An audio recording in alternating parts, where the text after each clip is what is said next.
So, a few weeks ago, nay, a few months ago, I may have been talking a little bit about the Horus Heresy version 3.0. And I may have pointed out just a few problems. Just a few little flies in the ointment, as there were, around that game. I think if I cast my mind back and think a bit more specifically, I think I may have said it was fucking borked. These are statements which I continue to stand behind. Now, what's really interesting is as time has gone on, there has been this whole thing where people are like, oh no, Heresy's good now. Heresy 3.0 is good now. And so on and so forth. And people, and the chatter around it has changed. And a lot of people are looking at this chatter and be like, oh, is Heresy good now? The reason why you hear positive chatter about Horus Heresy now is because the only people still talking about it and still playing it are the ones that are still in it, basically. The reason why all the people that didn't like it have gone somewhere else and are talking about something else now. So it's like this this false sort of narrative which is kind of like sprung up about it. But occasionally, well, what I should say is, so there's been more of this positive narrative, and I've had a few people say, Mordian, you were wrong about Horus Heresy. You were just flat out wrong. And I'm like, okay. You know what? We'll wait and see, shall we? Well.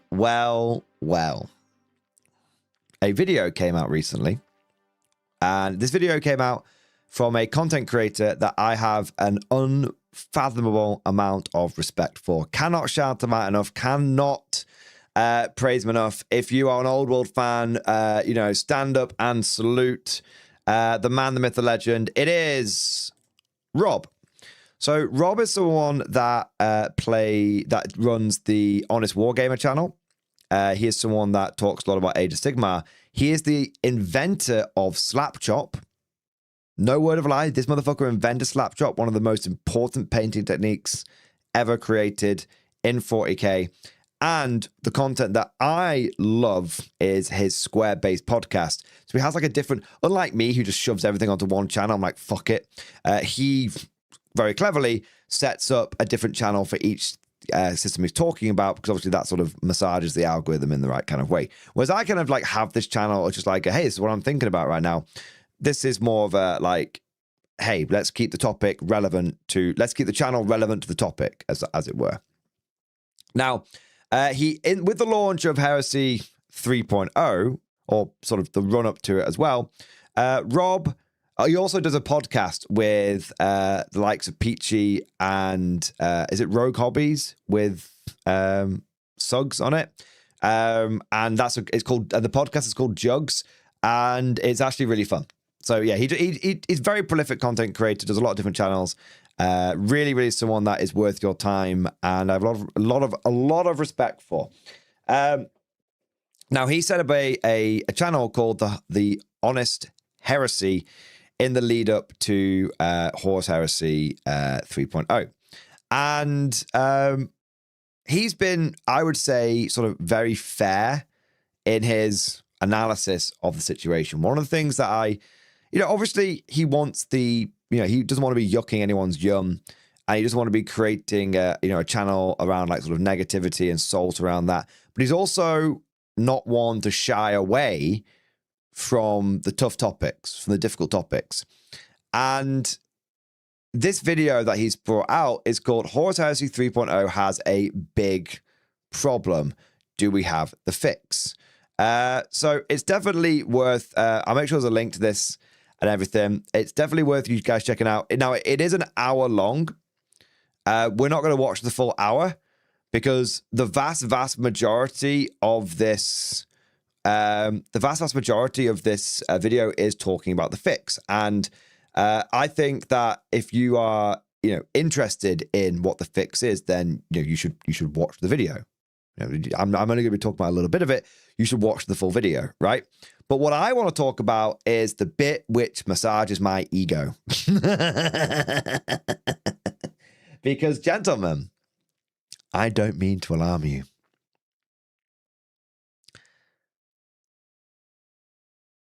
But once again, I must cry out. It's almost happening too much at this point. It's almost happening too much. Vindication! I swear to God, if my ego gets any larger, I won't be able to fit through the door. I won't be able to. Right? Because everybody said that, like, not everybody, that's not true. A lot of people shat on Horus Heresy, myself included. Okay? But there were a lot of people that did the classic wait and see. How many times do we have to hear this shit? Wait and see, wait and see, wait and see. And look, don't get me wrong, I think Games Workshop has done some things with Horus Heresy, like, the totally planned 207-page PDF document that got delayed. I mean, come on. That was very obviously like a panic document. But hey, that they did something, and I'll always give credit where credit is due, right? But the problem with Horus Heresy, which is the problem that this is where I get to be vindicated, all right? This is where I get to be vindicated, and this is where I actually get to be serious for a moment. Because I always stated that, and when you go back and look at the content that I did, I very rarely focused on the missing units, because missing units can always be added back in, and they were added back in. I said that it didn't matter. I said that was a red herring. I said it almost doesn't matter if those units come back in, because the problem with Horus Heresy is not the missing units. The problem with Horus Heresy is that it's fundamentally balked. It's fundamentally broken. And whilst some of the rules are very wordy, and some of the rules can be described as being like, well explained, even if it's very, very, very meticulous, like 67 steps for doing like a charge or something like that. The fundamental thing is it doesn't matter how many rules you add into the game if the game is fundamentally balked on many different levels. And one of these levels that we're going to be looking at today, and one of these levels which Rob doesn't shy away from, and I think tackles head on, which is always good to see. Because you only fix a problem by talking about a problem. You only fix a problem by acknowledging the problem exists, right? Is he talks about the fundamental fucking problems with the missions. Now, there's a lot more wrong with Horus Heresy than the missions. I think you've got a big problem with the scoring system, which he'll get to in a moment. I guess that's part of the missions. But there's a big problem with, for example, terrain. Terrain is fucked in Horus Heresy, and you've got a big issue with like army building, which it feels like it's still a bit like, look, you can army build, don't get me wrong, it's physically possible to build lists, but it's a bit like, it's a bit of a fucky system, okay? It's a bit of a fucky system. But the big one that I always said was a big problem in the game. Also, one of the other problems is, that you've moved over to this damage system, and you've moved over from immersive rules in many ways to like abstract rules. That was one of the big things I said, that you've moved over to that Horus Heresy, one of the big things that the Horus Heresy community hadn't even realized is they have moved away from immersion. And Heresy was always about being immersive and about being narrative, right? It's all going to come relevant when we watch this in a moment. Heresy was always about immersion, always about being narrative, right? And when I took one look at the direction that Horus Heresy had gone in with 3.0, I said, it's being 40Kified. You heard me say that, right? And when a lot of people heard me say being 40Kified, they, rightfully interpreted that in some ways as being like the way they've moved to the damage system and all this kind of stuff. But a big part of it is like how the missions are structured. So let's take a look at what Rob has to say, because I've given obviously a lot of I've been chatting a lot of shit and I've been repeating myself a lot of stuff here, but I think it's important because we haven't talked about the Heresy beef in a while. So that's kind of like, hopefully like sort of very, very roughly sort of refreshed our memories. But it's funny because the reason why I'm bringing it up now is because for, you know, like I said, there's been a fairly consistent like bit of pushback I've been getting recently of people being like, Heresy's okay now, Mordian, Heresy's good now, and all this kind of stuff. And I'm like, is it though? And then this video comes out and it's like, well.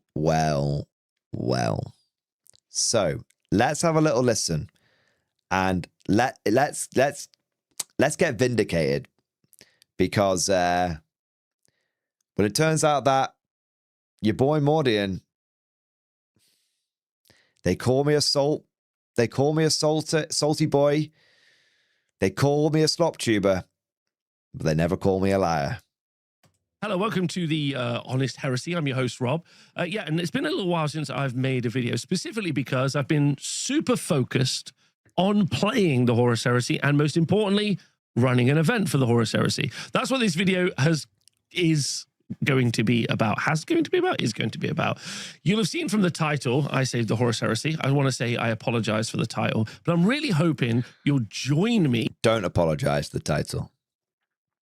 Rob, we respect the grind. We respect the grift. Own that shit. Own that clickbait.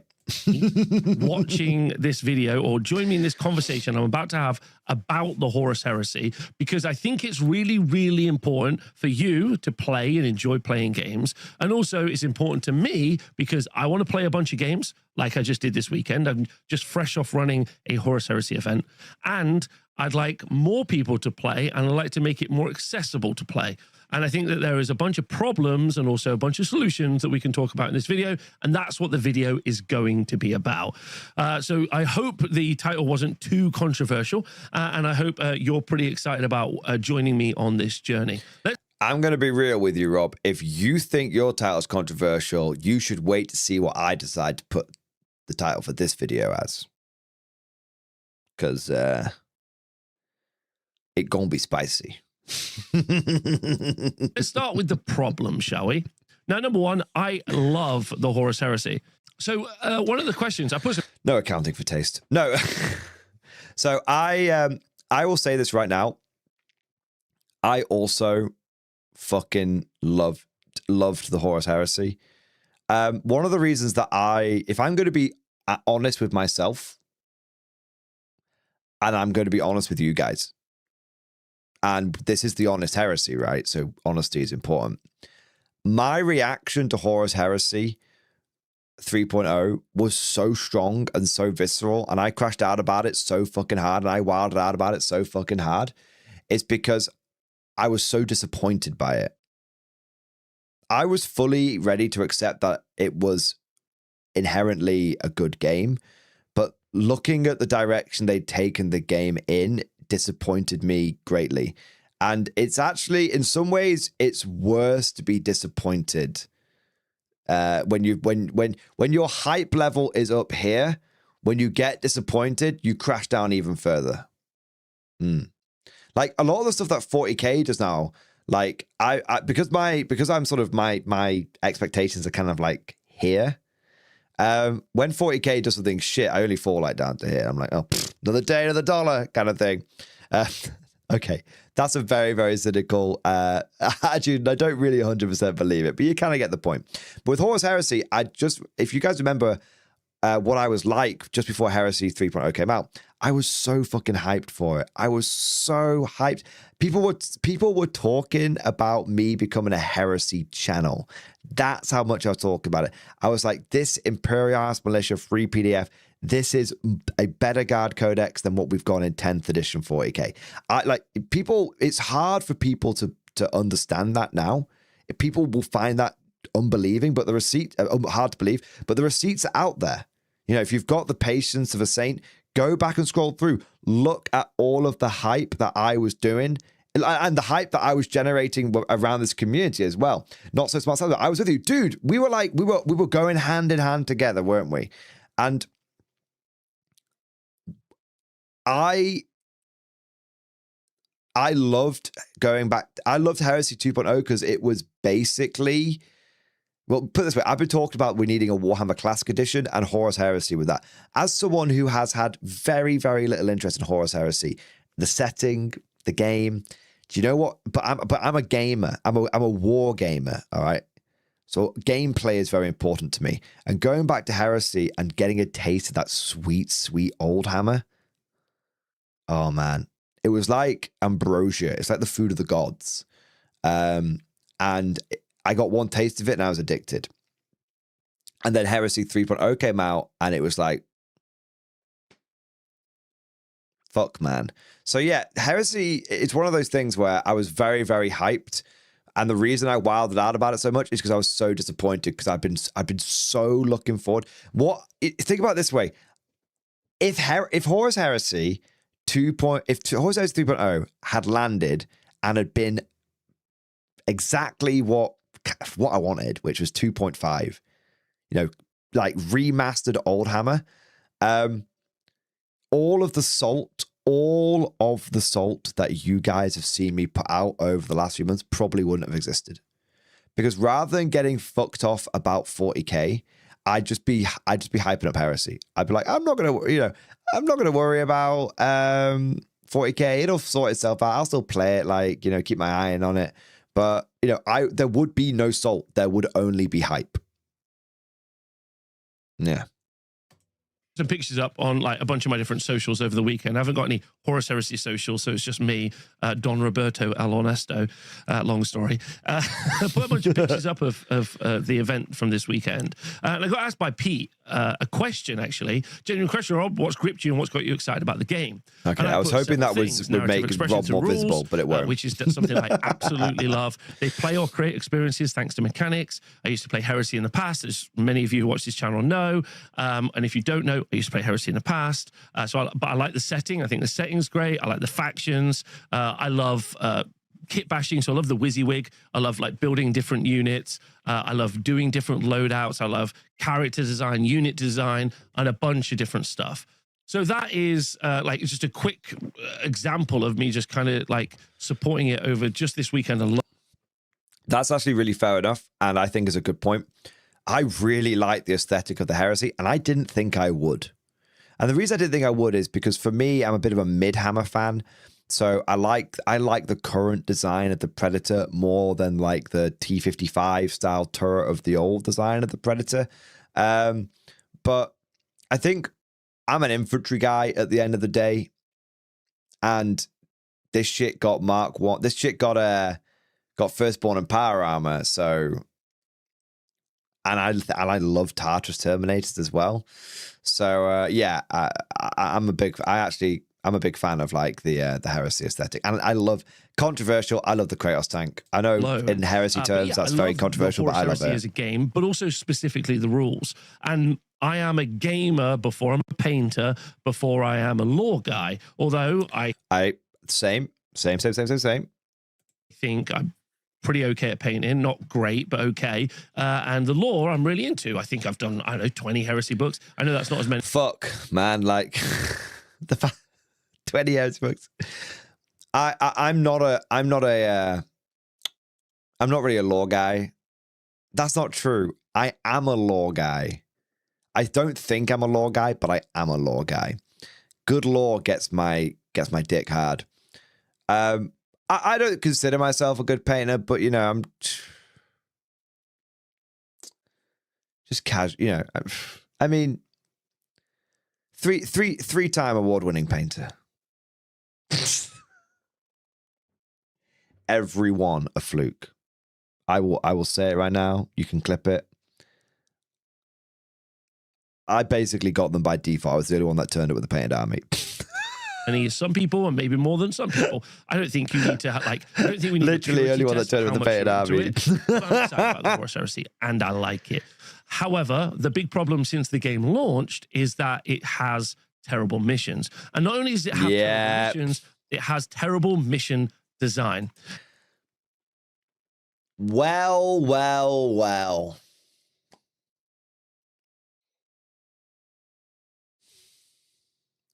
Probably the thing I got the biggest pushback on. More than anything else. When I was criticizing heresy missions and only having 4 turns and all this kind of stuff, do you want to know? Do you want to know the crazy thing?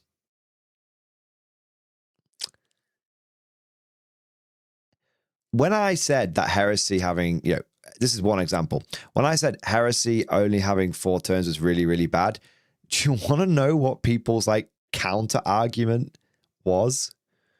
Well, Mordian, I played a few games of Heresy, and we didn't have. I played a few games of Horus 3.0, and we didn't even need all 4 turns. It was all sorted out, but it was all over by 2 turns. So go down to 4 turns isn't even a problem. It's like, you're proving my point, right? You know it's not a good thing that you play 2 turns of a game and it's already fucking over. Like, that's not a selling point. That's a really, really fucking clear indicator that what I have been saying around the lack of turns, but also the fucking scoring system being a fucking problem, right? It's really fucking telling. Yeah, 2 turns and it's over is trash. It's like, sometimes you just don't say anything. You just don't say anything because it's like, not, because they can't, when someone's proving your point for you, don't say anything, right? Yeah. So one of the things that we should talk about before we talk about anything else is how you win a game in the Horus Heresy. And yes, that's a bit of a controversial statement straight off the bat, because Horus Heresy players like, it's a narrative. Used to be. Now we got cumulative scoring. What's the narrative on, if I stand on an arbitrary point A, I score arbitrary points? It's a narrative. I like to break narrative, the term narrative, into 2 different types of narrative. There's expansive world-building narrative that you get, and then you have emergent narrative. So this is what we talked about in a different stream highlight, where you have like you have organic epic moments. Like that sergeant taking on those Terminators and somehow against all the odds rolling the double 1 on the leadership test and him holding the line and that buying you time to be able to win the game, like back in like 4th edition. That's what I think Rob's referring to with emergent narrative. So as an example, if you're playing Ultramarines versus, I don't know, Dark Mech or AdMech, or as an example, they already have their own intrinsic narrative that they have. Emergent narrative would be that your squad beats mine on an objective to win the game. That's an emergent narrative that happens in very cool. Game. It's not a mechanic. Yeah. It is a mechanical thing, but it's also a story. Yeah, this is what 40K has lost. This is what so many GW games have lost. They have... this is what people mean when they talk about the game losing flavor. This is something that took me literally 3 months of making sloppy, salty content on YouTube, because basically I had to use this channel as like therapy to like try and like just talk about it out loud to get to it, to figure it out, to get that splinter from the back of my mind and bring it to the fore, and so I could understand it, which is why ever since I've done that, I've actually become much more zen. Always with the clip, when I'm saying like, well, and then, they never call me a liar. That's all part of the show. That's all part of the fun. That's all part of the show. That's all very tongue in cheek. That's all, I'm playing up to it. Okay. But the reality is, in the last month, I have actually, contrary to what you might think, I've been way, way less salty, because what was bothering me was not figuring out what was bothering me. And now I know what's bothering me. I'm like, cool. I know what it is now. I know what it is. I can try and work on it. At the very least, I can just be aware of it, and be aware and like truly understand it. This is why we've been making jokes in the streams like about, the 9th revelation, the 10th revelation, all this kind of stuff. So when a lot of people talk about flavor, and then, and they'll try and talk about flavor like in terms of rules or in terms of missions and blah, blah, blah, blah, blah, blah, blah, blah, blah, blah. The reason why a lot of these things, when people talk about flavor, don't quite make sense. It's true. The game doesn't have as much flavor, but then when you try and explain it, you're like, but wait, it used to be kind of like that back in a previous edition. So why is it different this time? Am I just rose tinted glasses this or no, you're not. The reason why the game doesn't have as much flavor has almost nothing to do with rules in terms of like unit rules or faction rules or anything like that. Okay. The reason the game feels less flavorful is not any sort of one specific like rule or mechanic or anything like that. The reason the game doesn't have flavor is because organically occurring epic moments don't happen anymore. Games are too predictable. Games are too solvable. If this unit charges into this unit, it will die. If I want to kill that unit, it will happen. If I stand on these circles, I will get these points. That say what you want for end game scoring, for example, but it does create potentially a final turn rush to try and hold the line and all this kind of stuff. Like people say end game scoring can lead to someone just holding off, then jumping on the objective at the end. I disagree. I've had many times back in the day when I would be going second, I'd push out onto the objectives, and then I would, my opponent would have to like take 2 or 3 objectives off me to win the game. And they'd take one objective, then they take the second objective, but that third objective would stay under my control just because I had like 1 or 2 guards, maybe like a lone platoon commander, maybe like a lone commissar, just refused to give up that objective. And then I was able to like still retain control of it. And then it made an epic moment. So this is when people say the game lacks flavor, it's no one single thing. It's no one single specific thing. It's a general problem of the game's lacking organic hype. The game's lacking epic moments, heady heights and terrible lows.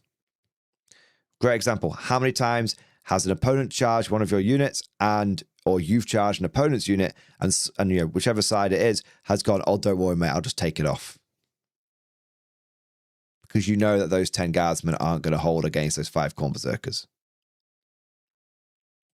You can tell stories off the back of that.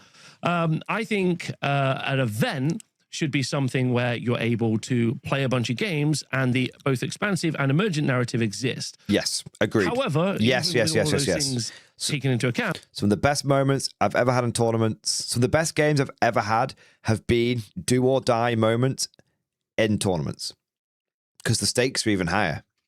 How do you win a game?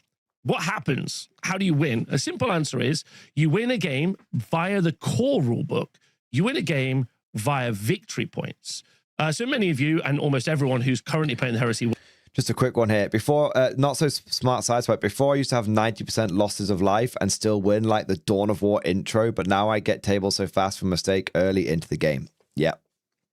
Yeah. And it's been like that for about, I'd say like it's been like that since the last 12 months. Yeah. That's such a good example. Think about the Dawn of War 1 intro. Games, that intro is a really, really good analogy for what games of 40k used to feel like. And for what a Games Workshop games used to feel like. The back and forth. The heady heights, the terrible lows, the brutal visceral combat, the desperate last gambles. Will obviously know this. So these are all put into quite a small section of the rulebook. We've got maps. We've got victory points and how you score them, how you control Zabara, totally agree. And some secondaries like Dawn of War intro. Yeah, Giant totally Killer, agree. And Last Man Standing and First Strike. These are all additional ways to score victory points. And I win a game if I have more victory points than you have victory points. Super simple. Okay, Rob, that's pretty fair. That's okay. Yeah. Now, in the Old World, as an example, another game system that I cover, or Age of Sigmar. Old World, best world. Sigmar uses victory points as its mechanic for how you win. And Old World uses kill points for how you win, although they've added a bunch of secondaries. I would love it if we got kill points back. I would love it. And I don't mean kill points like kill 1 unit, get 1 point. I mean, if you kill a 500 point unit, you get 500 points. which give you additional kill points, I guess.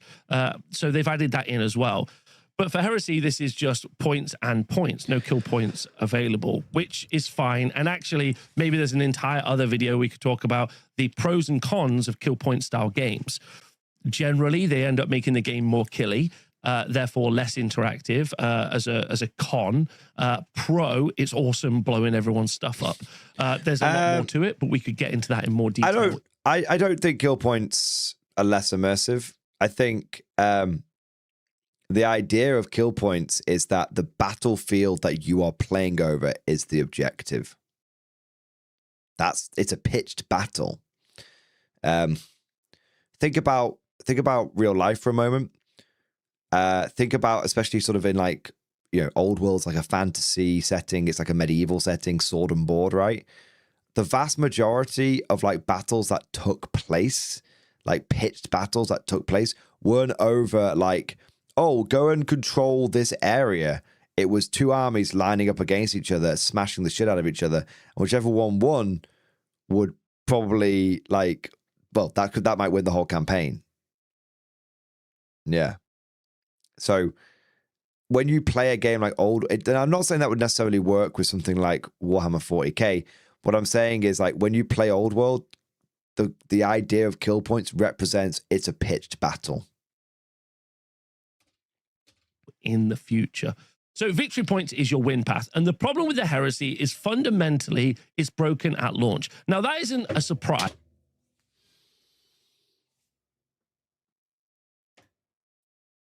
The problem with the Heresy is fundamentally it's broken at launch. Now, that isn't a surprise. Yes, I am going to beat this dead horse. And the problem with the Heresy is fundamentally it's broken at launch.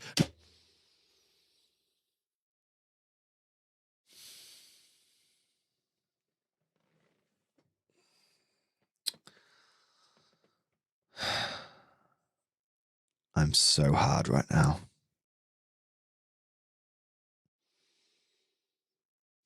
I don't care what anyone says, it's better than sex. I'd rather be right than laid.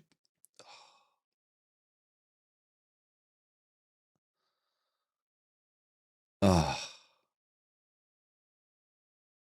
Well. Vindication at last.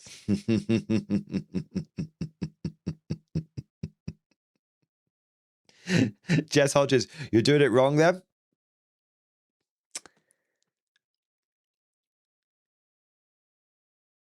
When running a race, who gets first prize?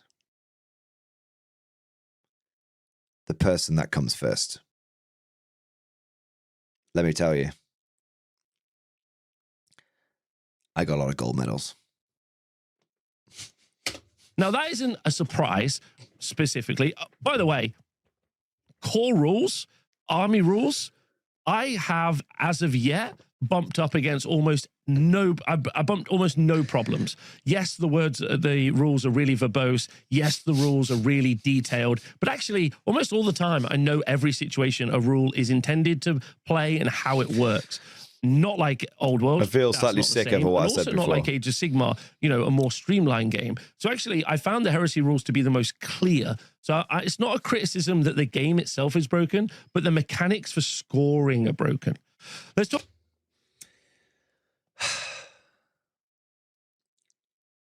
A man once said that we're going to win so much, we're going to get tired of winning. And you're going to be like, please stop. I can't take any more. I disagree with that.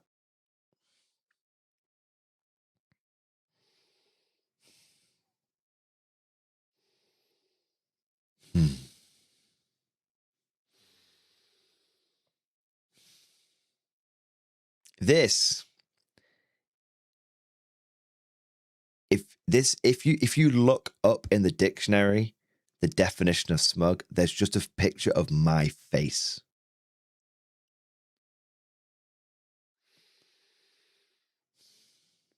It's like It's like just a delicious, sweet treat. It's the gift that keeps on giving. Talk about why. Let's talk about some of Come on the then, Rob. missions. So some of the missions, Keep fluffing. specifically we'll talk about Mission 3, which is terrible. Mission 3 has, I think it has... There's only like 3 missions. Pretty certain there's only... I don't think there's 6 missions. I could be wrong. I could be wrong, but I don't think there's that many missions. 1 minute. Is there like a...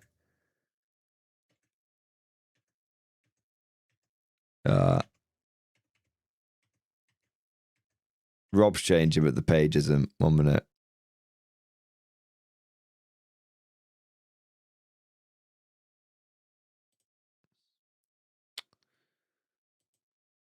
No, maybe not. Okay. Too aggressive, although obviously you put them in the middle of the board or somewhere. I still think there's only like 3 missions. Mission 3 has, I think it has a couple of objectives. Let's call it 3 objectives. And you go in, you put them in the middle of the board or somewhere near the middle. The first time they're scored, they flip from being worth 3 points down to 2 points or something similar. In a 4-turn game, that doesn't seem too aggressive. Although the moment that he says this, I'm like, well, that's fucked. Because all you need to do is hold the objectives for 2 turns, the game's over. That's it. My fucking God, man. You know what? I am now 100% fully convinced that Games Workshop does not playtest anything anymore. Because that would be readily apparent in the first game that you played it. Although obviously, if I go first, move on to all the objectives, score, flip, my opponent now has less points that they can score on the board. Yeah, this obviously. The problem is exacerbated by the idea of line.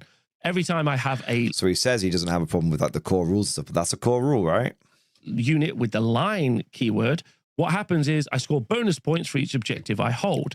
This can rack up in crazy ways, especially if your line units, let's call it line 2, is not as strong as a unit like line 3, like demons or solar can get. And if you're running a army that's not as good, like AdMech has struggled on scoring, then line 1 means the math just doesn't work. No. And it's so obvious. It's so obvious it doesn't work. If the objectives go down and someone, if I hold the objectives, let's say there's 3 objectives, and the first turn I hold them turn 1, I get 9 points. I hold them turn 2, I get another 6 points. I now have 15 points. Even if my opponent then controls them for the remaining 2 turns, okay, they're only going to get, I mean, does it go down? I'm going to presume it goes down to a minimum of 1. The maximum points they could get would be 6.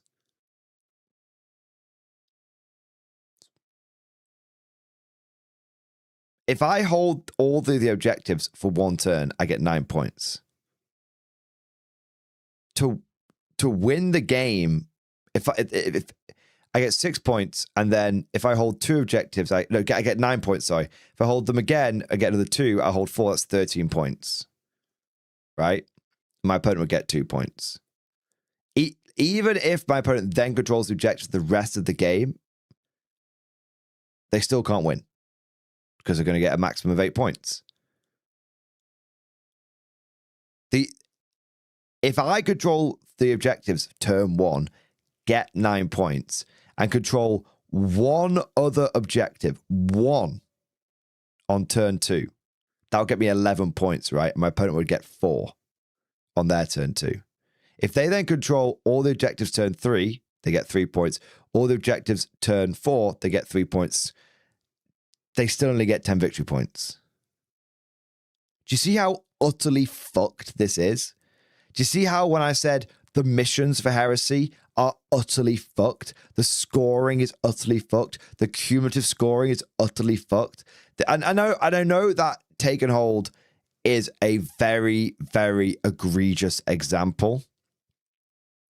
But do you see how only having 4 turns combined with this scoring system is something that I tried to tell y'all. I tried. Mentally lose at deployment. Yep. Before you even play, and that's bad mission design. Like very bad mission design. Let's talk about Vanguard, another way to score victory points. And this is quite good. If a unit is holding an objective and I kill them and I defeat them, great. Then, or if I defeat them or kill them, I'm going to get my Vanguard points. That's the bonus for doing that. However, the negative is that I can never hold an objective worth more than 1 victory point. So if an objective was 3 victory points, Vanguard can only score 1 victory point. So, I mean, I don't play Heresy, but the immediate question that would jump to my mind in that situation is, why would I ever take Vanguard? Because not only am I giving up more points, but I'm scoring less points. So if I turn up and we roll take and hold, or it's a tournament and I have no control over it and it happens to take and hold, and that information isn't available ahead of time, which is very likely. Not every rules pack is going, not especially when you get outside of 40k. A lot of TOs will just sort of do the rules on the day, do the missions on the day kind of thing. If I turn up and I've taken like Vanguard, I'm just fucked. And that honestly, probably on most missions. Yeah. Okay, not bad, but you've moved on to an objective, scored 3. You've scored an additional 3 for being line. I charge over and I kill you as Vanguard 3. You're statistically still 3 or 2 higher. So there's no, and that's if I beat you in combat and yes, I destroy you, or if I destroy you. Also, yeah, Commander Show, remember that guy coming in the week before the release saying he'd had at least 3 games of Horus Heresy and everything was fine? Tell us you're a GW spy without telling us you're a GW spy law. Dude, I remember that. That was crazy. This guy was coming in and he was just like, you know, because we were pointing out like the problems with the game and because of like the leaks and stuff. And I was like, guys, this is really fucking bad. Like, and do you remember all the people that said, Mordian, wait and see? My new favorite thing to take the piss out of people about with wargaming is when they tell me to wait and see. Okay, because in the last 12 months, the last 24 months, I can't think of a single time when something as fucky has happened with a GW game and waiting and seeing has changed anything. If you'd all that the whole wait and see mentality does is basically kick the can down the road and try and, you know, diffuse the drama. That's all it does. That's all it does. Okay? Well, we're waiting. Exactly. Wait and you know? Yeah. Well, wait and see. We haven't got all the information yet. Bro, it's not going to get any better. Like, how many times do you have to get fisted by GW? How many times do you have to get fucked over by one of the changes that they decide to make before you realize that waiting and seeing is only going to reveal more shit? Like, when I looked at the Death Watch, the new Death Watch, I said it was bad. And a lot of people said I was crashing out over nothing. And a lot of people said I needed to wait and see to get the information. When I waited and saw, do you know what the end result was? It was worse than I had said. Often I actually am pretty tame. As crazy as that sounds, I'm pretty tame. I'm pretty like, I pull my punches a lot because, you know, I like, you know, I try and be reasonable. And if people present me with good information, I try and like go, okay, that's fair. But when was the last time that you waited and saw and it ended up you seeing something good in you know, in a lot of this shit, the GW ecosystem, right? So the way the rules are written, if I'm holding an objective, which is 3 inches of the center of an objective. Yeah, that GW spy was mad, man. Totally mad. Within range. Never come back since. A reaction point and move away. Never come back since. Holding the objective, therefore you can no longer score Vanguard. In my next turn, I can move on to an objective. These are all weaknesses in the game design, including also the secondaries that don't math particularly well. Just spoilers for everybody. At some point, we are going to look at a sheet similar to this from the event at the weekend to give you. A lot of Warhammer players see this sheet and they go, yes, numbers. some context. But I turn up to this very data-driven. I turn up to this having played 5 amazing games over the weekend that I've really, really enjoyed, and with the goal to talk about how many of us can play, well, those are some spoilers for later, how many of us can play more enjoyable games. Now, I'm sure in the comments, many people are going to tell me, Rob, by the way, loads of people have already solved this. That's great.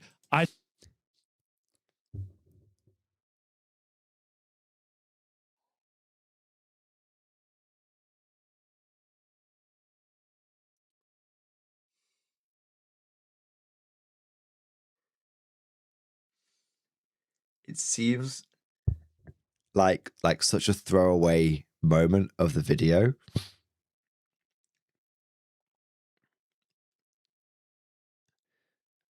But to me, it's one of the sweetest. Man. A lot of people have been solving these. A lot of things to solve, right? A lot of things to solve. You know when you say a word too many times and then it stops feeling like it's a real word? The word well is starting to get like that for me. I didn't know about that. And if people have already written event packs, they've already written tournament systems, they've already written mission packs, they've already done a bunch of things, then that's super cool. And I'm really happy for you. I haven't seen it. So link me to them, and I'd love to look at them in the future because that's great for me. I can learn more, add more to what I'm doing, which is super exciting. So the core missions don't work. In addition to the core mission. Can we just... Look, I know I'm flogging a dead horse. I know that the horse has been dead and it's gone to the glue factory and I've just used the glue to build some Conflict 47 models. Okay, I know, okay? But can we just take a moment to appreciate how fucking insane it is that a multi-billion-pound industry leading company for one of the probably fastest growing like hobby markets released one of the most important game systems. And you might think why? Because the whole point of Heresy is it was meant to stop us looking outside the GW bubble. This thing was meant to land and keep all the 40k players playing in the GW ecosystem. And all it's done is cause a lot of people to start asking questions. People don't understand how fucking important, how fucking monumental the fuck up of the Heresy launch was. It went a lot further than just Heresy 3.0 not being as successful as they wanted to. It had such an impact. If Heresy 3.0 had landed, the hype around Games Workshop would be at an all-time high. This is why I say, as crazy as people think I am for saying this, this is on the same level. The damage that this did is on the same level that Age of Sigmar 1.0 did. Like, and look, we'll wait and see. But the damage that this did is very, very significant. And it has, we won't say anymore. We find these truths to be self-evident. We find, you know, the truth will out. Missions not really working. The core missions don't seem to have any goals. That's a little ephemeral. The scoring doesn't work is just true. The not having any goals is really more of a vibe check. What I mean by that is they don't really mean anything. There's no narrative link in between your missions, which I thought as Heresy players we were all really excited about. There's no real like connectivity to the tissue of why you would be doing that battle or what's happening at all. And it's just pretty slim. So I don't think that there's really a good... You guys are going to get really annoyed at how much I'm pausing this video, but like, this guy's, I'm telling you, this Rob guy, he makes a lot of good points.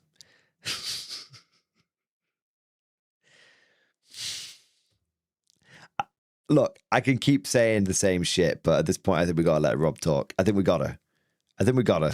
Argument for why you would play any of these missions. In addition, if you were planning to play missions over the course of the weekend, or if you just wanted to play a bunch of games with your friends, like I do, I got a game lined up on Thursday. If you want to play loads of games with your friends, only having 3 core missions, pretty rubbish.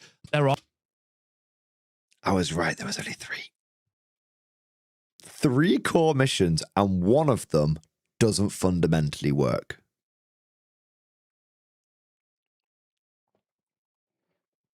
I'm going to do it.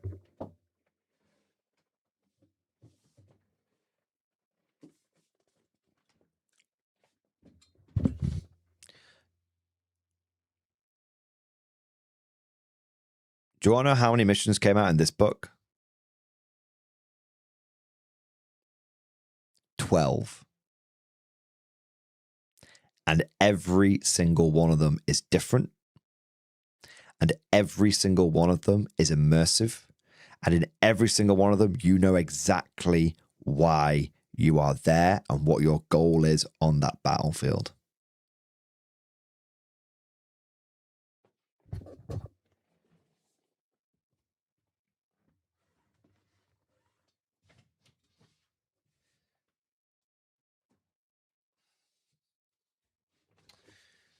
Do you want to know how many missions are in this book? 12 as well. And then, in addition to the 12 normal missions, there is, at the back of the book, for these missions, I shit you not, a 36-page section. So actually bigger than all the missions, actually bigger than the main mission section, called Optional Rules, which basically makes even just adding one of these, and you can add as many of these in as you want, even adding one of these in completely changes one of those 12 missions that we talked about. There's rules for city fighting. There's a fucking rubble table. There's a table in this book which tells you what the effect of the rubble is when you try and move through it. They wrote a table about rubble. There's rules for fighting in the desert. One of those rules is called sand. The other rule is called and more sand. There's multiple levels of sandiness that you can apply to the game. There's a desert weather table. On a 1 to 2, something's brewing on the horizon. There's rules for digging in, starting in foxholes, trenches, and gun pits. To be clear, each one of those things has its own special rules, and those are optional rules when it comes to cover. There's rules for barbed wire, minefields, anti-tank and anti-personnel, and if you want to, you can have mixed minefields and dummy minefields, and you can there's even rules for putting minefields in water. There's rules for how you clear the minefields and how your experience your unit experience will affect how good you are at clearing them. There's rules for night fighting and sending flares up and doing dawn assaults. There's rules for muzzle flashes in night fighting. There's rules for snow, ice, and frostbite. There's a literal fucking thin ice table where if you drive a tank let's imagine you're playing on a battlefield in summer. You can't drive over that lake. Maybe you've got a little lake terrain piece. But in winter, that lake's frozen. You can drive over it. But if you do, could be thin ice. There's tropical hazards. There's a fucking rule for monsoons. And yes, there is, of course, the rules for mud. There is a deep mud table. And different units get different modifiers for trying to go through the deep mud.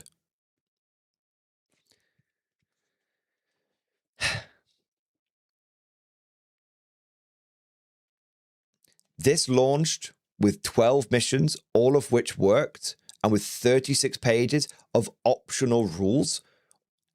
Each individual one makes any of those other 12 missions a completely new mission.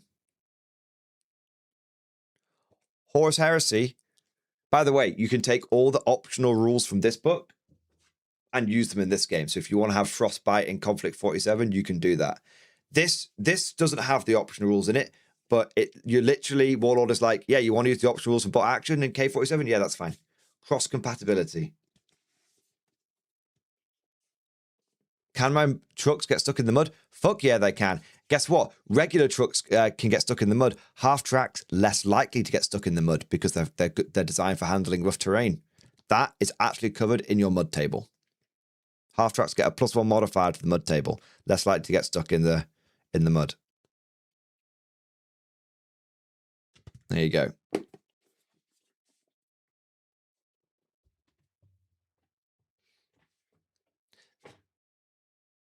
That came from a company which is not even 1% the size of GW. This game launched with only 3 missions, one of which couldn't fucking work. 33% of the missions that launched in this book didn't even fucking work.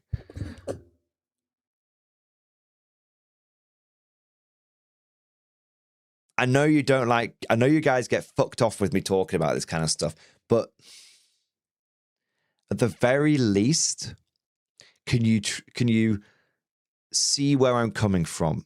Even if you want with all of your soul for me to just shut the fuck up and stop complaining, that's fine. I get it. I get bored of complaining myself about what I'm complaining about. I do. All right? I do. But understand, I never, ever, ever complain for the sake of complaining. When GW does something good, I praise it. When GW does something bad, I lambast it.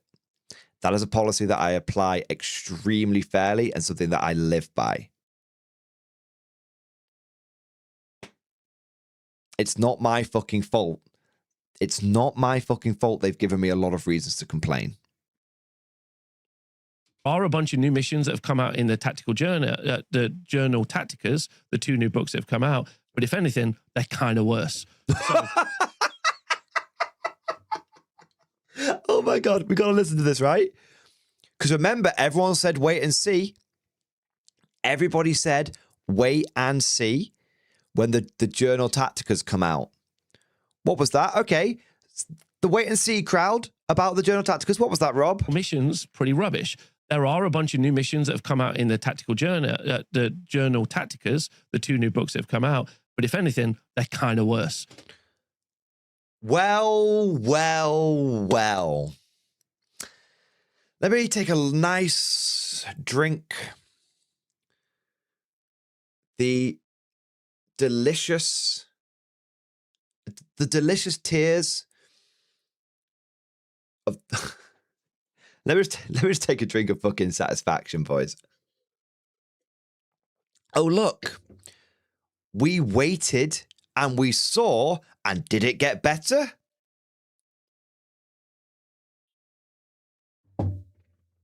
I'm no longer salty Mordian. I have transcended the salt. I no longer see the salt tricks. I no longer see beef, drama, salt. I am now smug Mordian. And I will be insufferable. Because I have earned it. I have earned the right to be insufferable. Because you may not like what I like to. You may not like what I say sometimes.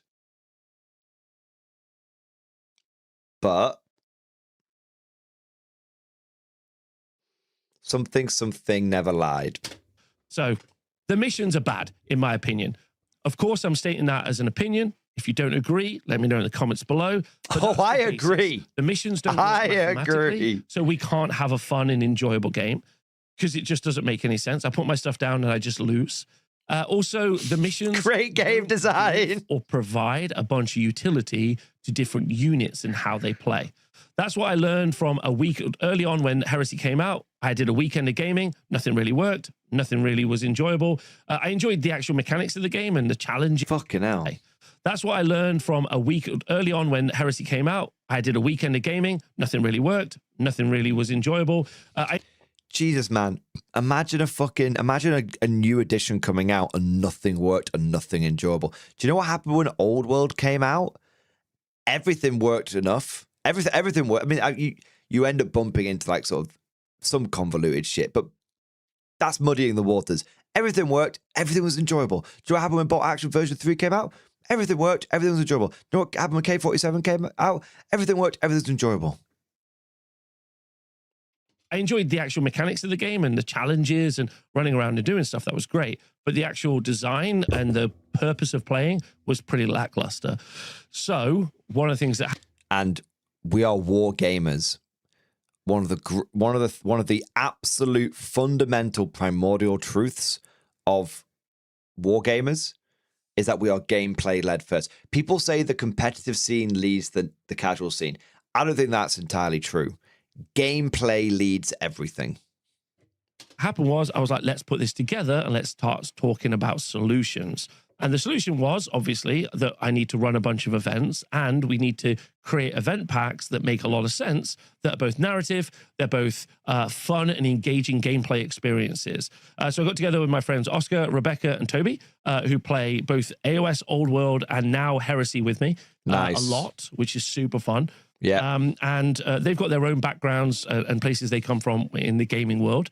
But with the missions that I've made for the Old World, which have been really successful, and in the past, either mission packs and or terrain maps that I made for AOS, I felt pretty comfortable with the plan to go forward, which is where we get into this bit, next bit, which is the solution, which is designing good missions so that people can play. So what we're going to do...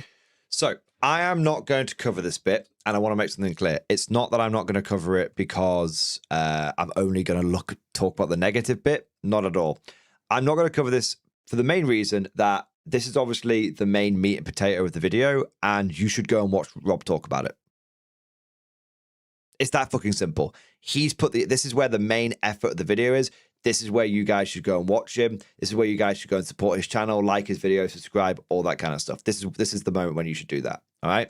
So I have wanked myself off and got very, very hard over like, you know, the intro, and I've got very smug over that. But putting all of that to one side, as it should be put to one side, you know, realistically, it should be put to one side.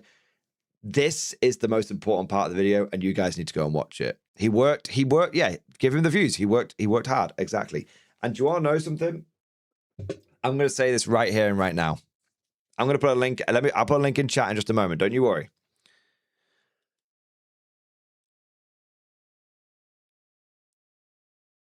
Seeing the hard work that Rob has put in here, seeing what he's come up with, the solutions he's come up with, this right here has made me more interested in Heresy 3.0 than anything else. I talked about this with Warhammer the Old World, and I said how Warhammer the Old World, the community owns that game. You know, Games Workshop does stuff, and the community goes, oh, that's cute, GW. And then they crack on with basically owning the game, and there's some very important community leaders like Rob and Val and others who are absolutely, you know, they are the men that we follow into battle. They're the people that we do the last stand beside, okay? Because they fucking earned it. They've earned it, right? And it sounds a little dramatic, but in terms of like wargaming terms, in terms of like hobbying terms, these are the guys that you fucking follow, right? And because they're the ones that talk from, they've got bona fides. They're goddamn bona fide. He bona fide. He bona fide.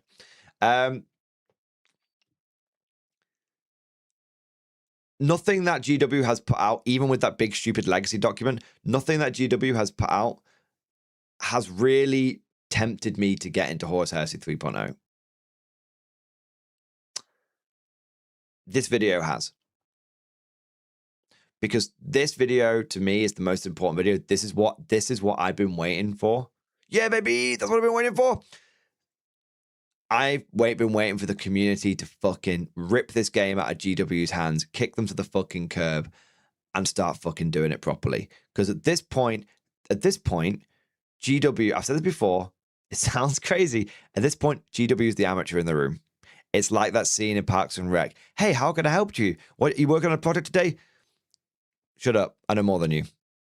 That's the relationship. That's the relationship.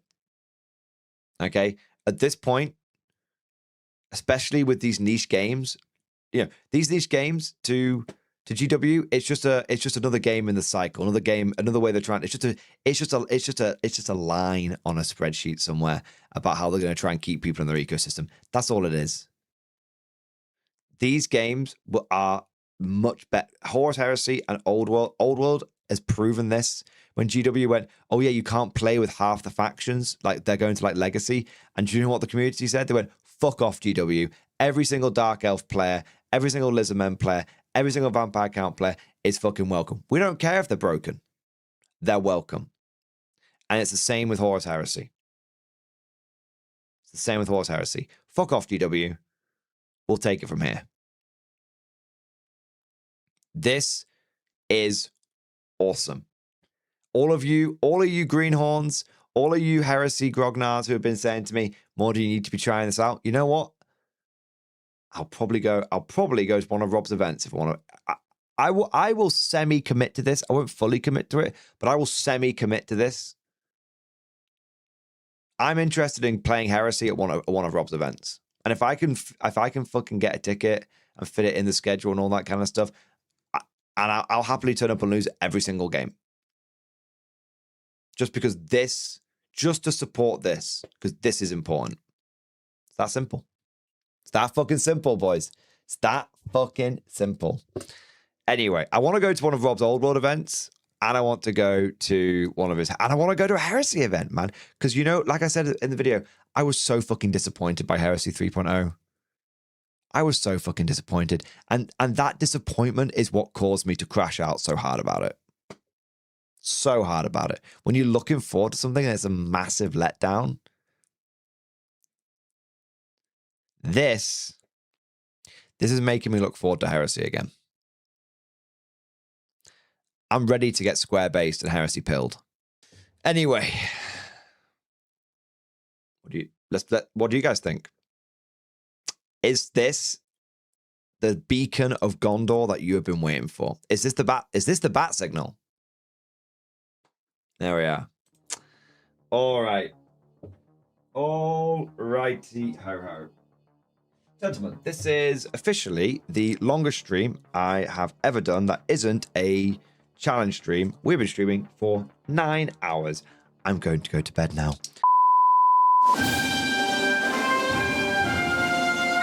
Would you like to know more?